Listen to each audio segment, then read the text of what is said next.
Do the results of our People's Poll surprise you in any way? Oh, absolutely not. Because if you look in the UK, since 2016, on average, about 74% of polls that run through organisations such as Gallup have said that people are concerned about mass migration. But also, Gallup runs an international poll. It's called the Gallup World Index on Immigration. And if you look at that, that also shows that in almost every country in the world where immigration is increasing, then you'll find that people are becoming anti-immigrant. And if you take, for example, the three countries they use in their latest poll, Peru, Colombia, nations that we don't normally think about as receiving mass immigrants, are also concerned about it too. So globally, this has now become a mass concern for people living in their own countries who don't want to see large-scale immigration. Stephen, do you think the general British public, are more nuanced in their views towards immigration than these polls reflect? For example, some people might have been very inviting Ukrainian refugees to this country, but they don't want to see large-scale, low-skilled immigration. I think that was always the case. I mean, for example, my family background is that one of an Irish grandmother that came over when she was 14, a Jewish Black American, and an English grandfather. So I'm a product of people that have come to this country legally.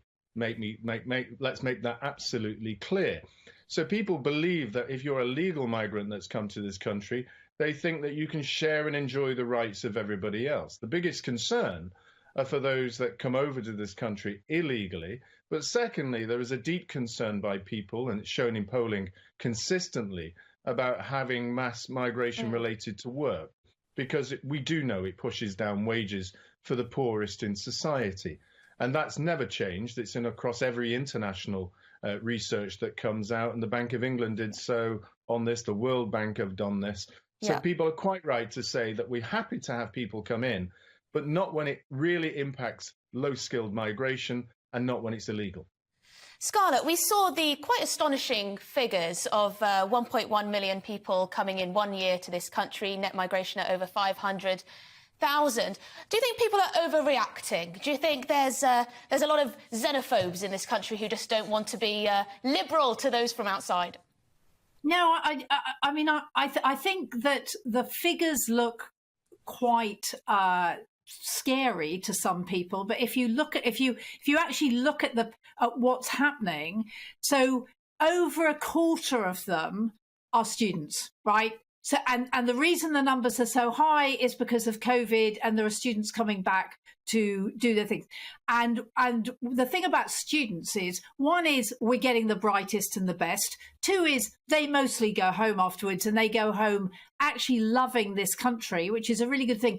But possibly the most important thing is, without foreign students, our universities could not survive. Scarlett, may I just butt in there and challenge you just on that point? Because if students were leaving, as you say they were, then surely that would be reflected in the net migration figures.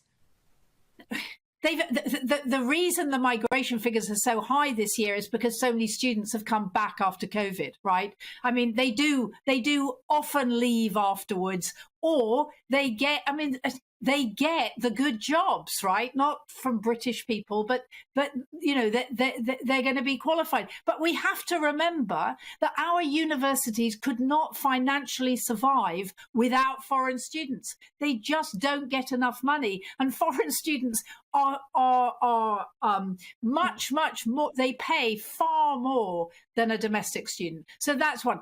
The other is Ukrainians, right? Well, we know that most refugees who come over actually are hoping to go home. So, but we've invited the Ukrainians over. We've invited tens of thousands of Ukrainians, and then there are the Afghans that, frankly, we owe. I mean, most of the Afghans coming to this country, we've put in danger, and there are many more in Afghanistan that we've let down. So actually, once you look at the figures seriously, they're not frightening for other people.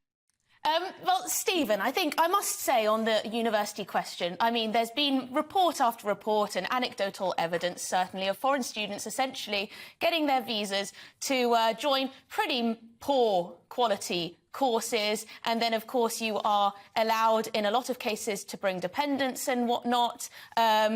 And, of course, that adds to the burdens on our public services. And we've been told time and time again that migration doesn't add doesn't cause extra pressure to our public services. No, no, no, don't worry at all. You know, more migrants work in the NHS than use the NHS. What are you on about?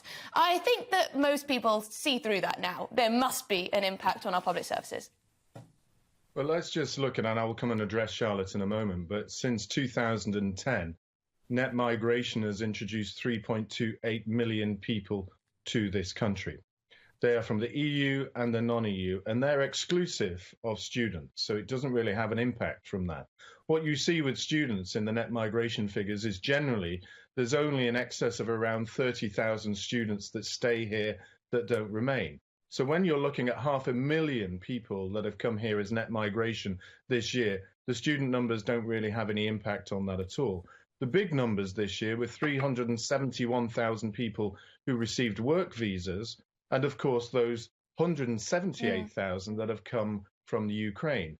And it's very, very clear that when you put 3.28 million people into the country in the space of 12 years, there are massive impacts on housing. We know that because we get, with asylum alone, £6 million a day for hotels. We know that there are impacts on the NHS and health and education. There are impacts too on other areas that we don't really consider. Water, infrastructure costs, road and rail, all of that because we have an increase in population.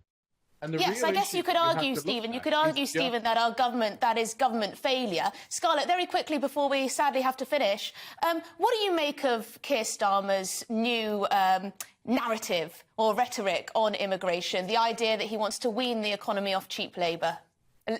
Cheap labour. I mean, I actually completely agree with Keir that what we should be doing is upskilling the British workforce. And it's not good enough that for years and years and years, we relied on skilled workers coming from Europe and Asia and Africa to be doctors in our health service, be nurses in our health service.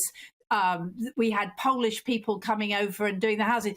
I think it's really, really important that we upskill the British workforce so that they can get good jobs.